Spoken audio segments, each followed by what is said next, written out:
Yo, what's up everybody? This is going to be my review for Monster Hunter Wilds. I beat the story the second day it was out. Well, technically the first initial day it was out, but just wanted to give my thoughts and stuff. So, gameplay-wise, I think this is a great medium between the absurdity of Rise with what you could do and the more grounded version of World we got in last gen. I think it hits both camps the same. So if you liked Rise but didn't like World or vice versa, I think you'll be happy with this one. Combat feels good. I like all the things they added. I like the clashes, the offsets, the new moves. I like that it didn't feel jank like the older ones do. As far as I'm aware, some of the monsters might be bugged because in certain hunts, like I have fought Ray Dow a couple of times, and it literally just spammed the same attack like 18 times in a row. So I don't know if that was intended or if it's not working properly. I'm gonna have to wait to see what they say with their first patch fix or whatever, but... And the last thing about the gameplay is I'm not really sure why they changed some of the systems from World. For example, the way you can hunt with people in World, it feels a little more like you have to go 2 extra steps to do what you did in World. Which is weird because World is so much older of a game. Like, I don't know why there's 4 different ways to play with people. There's the link parties, there's the lobbies for the squads, there's the joining a random lobby, and then there's private online solo that can turn into whatchamacallit, and then there's SOS players. Like, just make it what it was in World. I understand they want to implement the link stuff, but that should have been fine. That should have been it. Like, it should have been as simple as that. It didn't need to have all these bells and whistles. So now onto the story. The story was going to be a huge part about this game. This is not the reason I play Monster Hunter, and I know a lot of veterans out there don't play Monster Hunter for the story. If you want to play a story-based Monster Hunter, go play Monster Hunter Stories. I thought it was okay. I thought if they put in the same, flagship attack area, kill flagship, it wasn't flagship, it's something else, kill that, I would have been fine with it. I didn't care.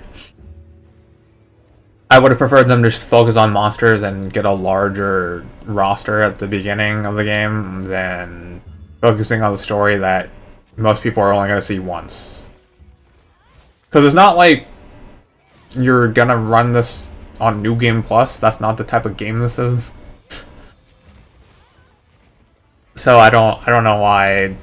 I understand why they did it, because they wanted all the Western audience people who aren't familiar with Monster Hunter to, like, have a reason to play, I guess, but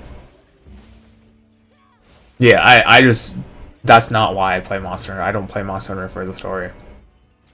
Okay, now we have environments. First thing I'm gonna say, the plains, the sandy plains or whatever, god-awful. I don't know who designed this area, but they need to be fired. There's so many areas in the sandy plains where it looks like somebody had a seizure designing it, because it goes up and then down, up and then down, up and then down, and then it's like, why am I fighting here? That's where most of these monsters end up, you have to fight them. I don't understand who thought it was a good idea to fight on little mountains of sand, but that was the poorest design decision ever. All the maps seem very large, which I like. It really emphasizes the next gen. This being the, 6th generation. I will say, I think some of the maps might be a little too big, because there are constantly times where, even with the Sacred, it takes me quite a bit of time. And I have, like, a bunch of camps set and open. It still takes me quite a bit of time to get to said monster. Like, I think the other day I was trying to fight Uthduna, and I have like 5 camps in the forest. it took me a good 90 to, I think, 120 seconds to get to the actual monster. If I was doing that in like the Coral Highline, it would have taken me like 2 seconds. I also would like to point out that I haven't seen... They mentioned before the game came out that if the food source was scarce for the monster in that area, it would invade other territories. So in my head, I was thinking that like if Lalo Brana, or say Ray Dow, whatever Ray Dow eats, if that stopped existing in the plains, I would like to have seen it go to the flooded forest or something. It's not called the flooded forest, but the forest. Or the ice area. Or something along like those lines. I don't know if that's what they meant when they said that, but that's how I took it. Okay, so now we're going to talk about endgame. It's the typical Monster Hunter endgame. You fight hard monsters and tempered monsters. Well, okay, let me clarify. It's the typical Monster Hunter World and Rise endgame. You fight tempered monsters slash, I forget what were they called, frenzy monsters in Rise? I don't remember. Whatever they were called in Rise. You fight those, you grind decos and weapon parts, which are the new thing. Well, it's not new. I think they were in a prior game that I didn't play. I think the relic weapons are cool. It's a cool concept. I would have liked to see different designs for each element and status instead of being the same cut and paste design. Like, I would have appreciated, like, you know, slightly different. Because even Safi and Cole of Teros had slight changes depending on what element and status they were. Like, Safi Jiva weapons would glow blue if they were water, and they would glow yellow if it was paralysis, and stuff like that. I didn't really see that with these. You can see the relic weapon in the background and the camp right here. That's all they look like. Well, that's the one for the longsword, but if you get a different longsword, you won't be able to tell that this is the dragon one versus an ice one or whatever. One complaint I will have, and I know they mentioned that they had like 30 monsters or so. I feel like that isn't that high. I'm gonna be real with you. Like, I know compared to World and at least compared to the one I started with, which was Try, it's massive because the one I started with I think had like 20 monsters or something. But I was kind of expecting more for the lack of Elder Dragons, because if you take out all the Elder Dragons we had in World, that was like 4 or 5 fights that were endgame fights. Here we only really have Arkfeld. Arkfeld is the only monster in this game that gives you rarity 8 armor. There is one other set, but it's not from like hunting a monster.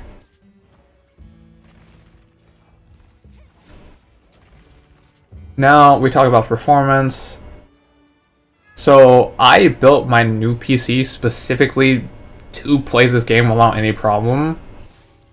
I even got it in theme. I have the Rathlos case. That was like a limited edition one. But I specifically built this PC to not struggle playing this game because I knew it was gonna be quite hefty on PCs.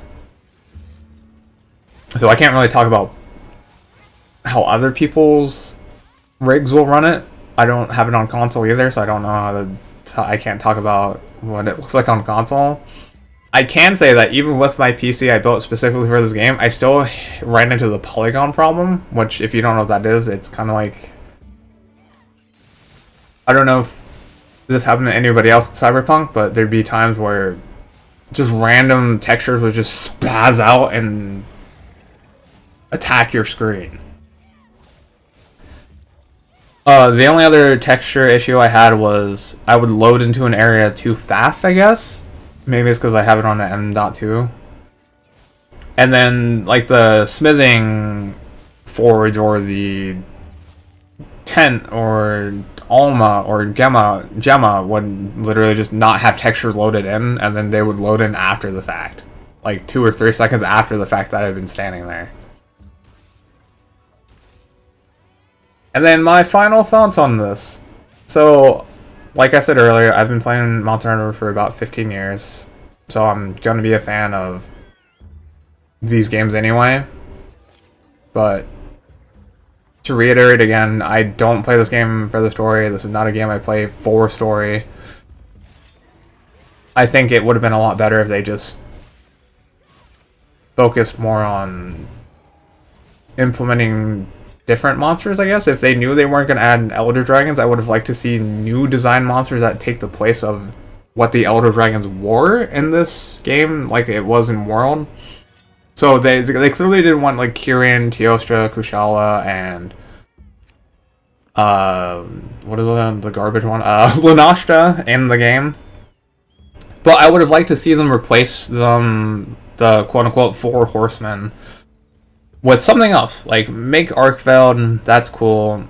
They had Zoshia, which I was kind of disappointed by because there's no armor set with it and there's no weapons, so I don't know why we fought it. I hope that comes later in like a title update or something, because what that says to me is that they were either rushed in trying to pump out this game after the delay,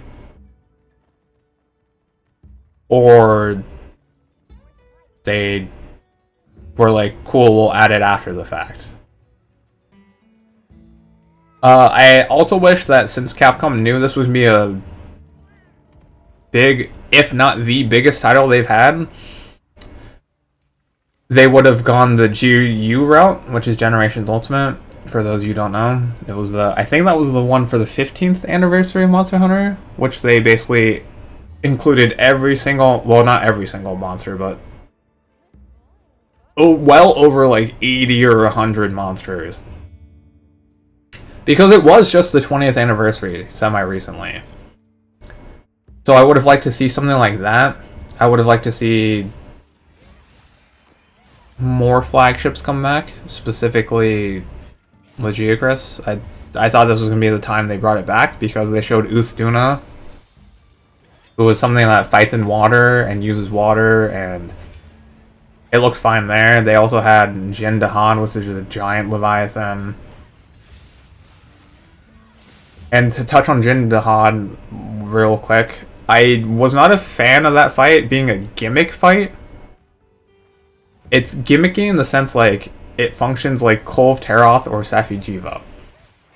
I would have preferred it to be more just like a normal hunt because that actually deterred me from wanting to do that fight more.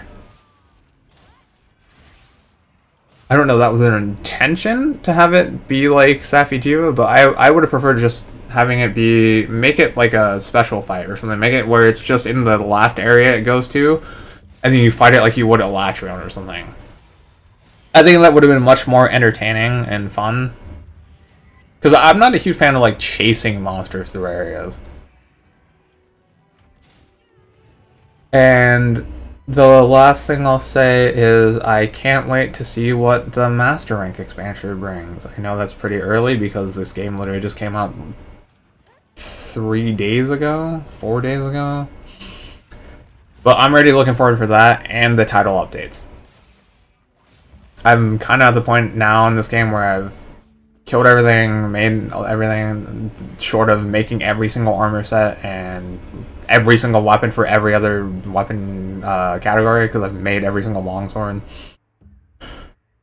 Then I'm kind of just like sitting here like, what do I do now? I feel like with World it was a lot more grindy because, again, we had way more different monsters at endgame level. And then I'll leave you off with this. Ray Dow was 1,000 times better than Zinogre, and don't at me.